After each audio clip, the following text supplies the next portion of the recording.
So ఇట్లా right కదా right. ఈ కుషన్ దగ్గర దూరం వస్తుంది. ఓన్లీ ఇది ఓన్లీ బ్రేస్ దగ్గర అంటే ఏది రావాలో తెలుసు కదా. ఓకే దీనిగా ఫస్ట్ ఇది ఈ కర్వ్ ఉంది కదా సార్. ఓకే. ఇది అనేది ఈ పుట్ట కానుకుంటుంది. తర్వాత చేయి ఇట్లా పెట్టండి. ఫస్ట్ ఇట్లా పెట్టుకోండి. ఫస్ట్ ఇది పెట్టుకోండి. సెకండ్ ఇది రెండు పెట్టిన తర్వాత మనం ఇంకా అట్లే ఉండండి నేను చెప్తాను. సో ఈ రెండు పెట్టిన తర్వాత వెనకాల ఇంకా ఒక బెల్ట్ వస్తుంది ఇది. సో ఇది ఏం చేస్తామంటే ఇక్కడ నుండి తీస్తాం. సార్ మీకు కావాల్సినట్టు కూడా నేను తీసిన సార్ కొంచెం ఉన్నారు కాబట్టి ఇంత వస్తుంది. ఓకే. నేను అడ్జస్ట్ చేసిన ఇది పెట్టుకోవాలి. ఇది second belt, first second third belt.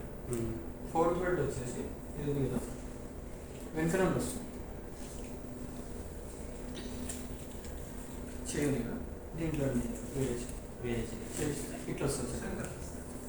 ఇది మళ్ళీ ఓపెన్ చేయాలి. ఓపెన్ చేసి దీంట్లో నుంచి తీయాలి. సో మీ హైట్కి ఇక్కడ వస్తుంది. ఇక్కడ పెట్టుకోవచ్చు.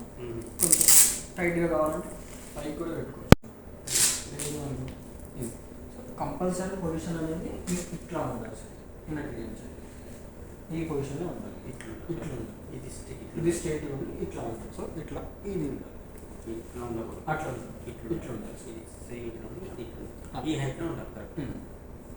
ఇంకోటి ఏంటంటే ఎక్సర్సైజ్ చేసేటప్పుడు జస్ట్ ఈ రెండు చేసుకుంటే వచ్చేస్తాయి. సో ఎక్సర్సైజ్ చేసేసుకున్న తర్వాత అక్కర్లేదు జస్ట్ తీసేది. మొత్తం బ్రేస్ చేయాలి. స్నానం చేపించినప్పుడు ఒళ్ళు తెచ్చేటప్పుడు చేయాలన్నా ఇవి రెండు తీసి ఇది ఒకటి రెండు ఇట్లా తీసినంటే ఇట్లా వేసేసుకోవాలి. నాలుగు పెట్టి దీంట్లో తీసి ఇట్లా పెట్టుకొని తీసేసుకోవచ్చు. వచ్చేస్తుంది. ఆపేట